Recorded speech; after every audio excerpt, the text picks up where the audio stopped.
नमस्कार दोस्तों, जन मुद्दों की बात धर्मराज के साथ मेरे शो में आप सबका स्वागत है। राज्यसभा में अमित शाह के बयान, गृह मंत्री अमित शाह के बयान के बाद पूरे देश में खलबली मच गई है। दरअसल राज्यसभा में डिबेट के दौरान अमित शाह ने बाबा साहब अंबेडकर के खिलाफ ऐसी टिप्पणी कर दी जिस पर विपक्ष ने भाजपा सरकार पर, मोदी सरकार पर चढ़ाई कर दी। खुले तौर पर पूरे देश में विरोध होने लगा है। राज्यसभा में डिबेट के दौरान अमित शाह ने कहा था कि ऐसे बहुत सारे लोग हैं जो बाबा साहब अंबेडकर का नाम फैशन के रूप में लेते हैं। इतना अगर वो भगवान का नाम लिए होते तो मुक्ति मिल जाती। भले ही इसके आगे के बात को लेकर अमित शाह ने अपने प्रेस कॉन्फ्रेंस में कहा कि उनका एडिटेड क्लिप चलाया जा रहा है, लेकिन यह बात तो उन्होंने कही ही है। आप चाहे 1,00,000 बार ही उनका यह भाषण, राज्यसभा में दिया गया भाषण क्यों न सुन ले। अमित शाह ने यह बात कही कि बाबा साहब अंबेडकर का नाम लेना फैशन हो गया है। इससे अगर भगवान का नाम लेते तो मुक्ति हो जाती।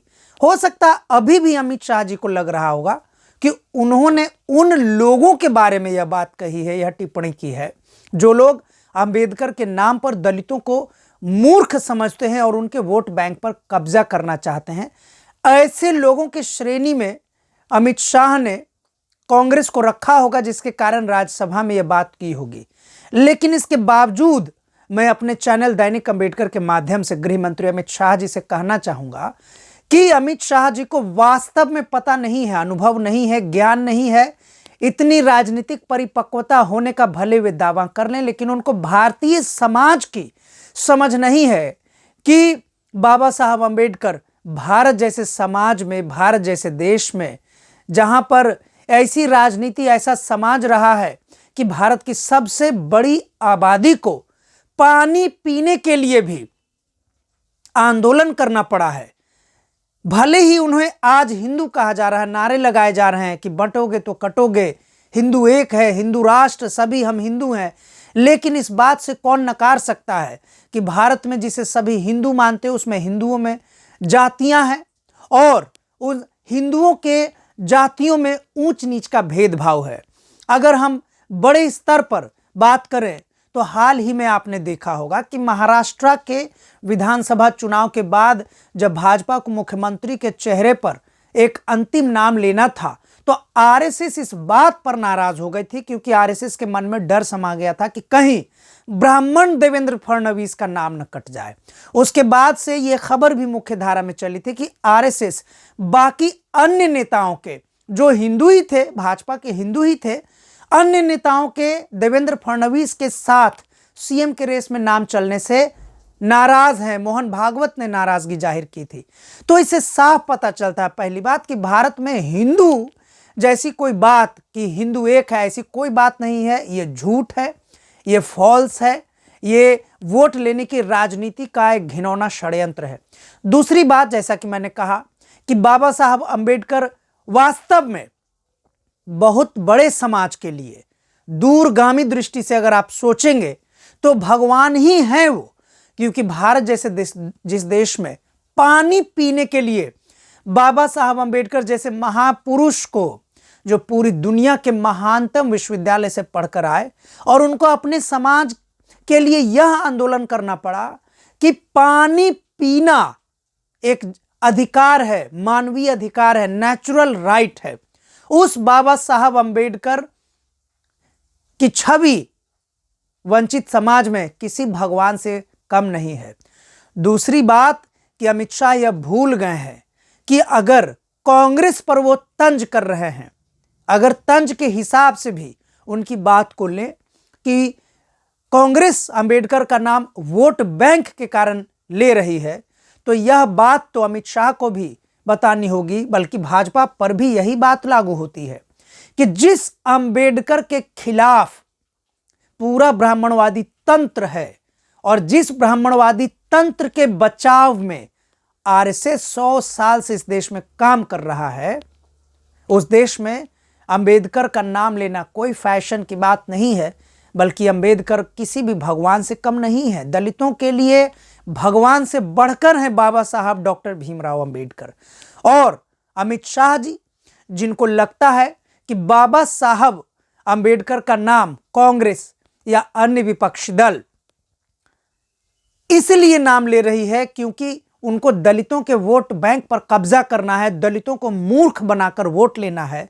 और भाजपा एकमात्र ऐसी पार्टी है जो बाबा साहब अंबेडकर का सम्मान करती है।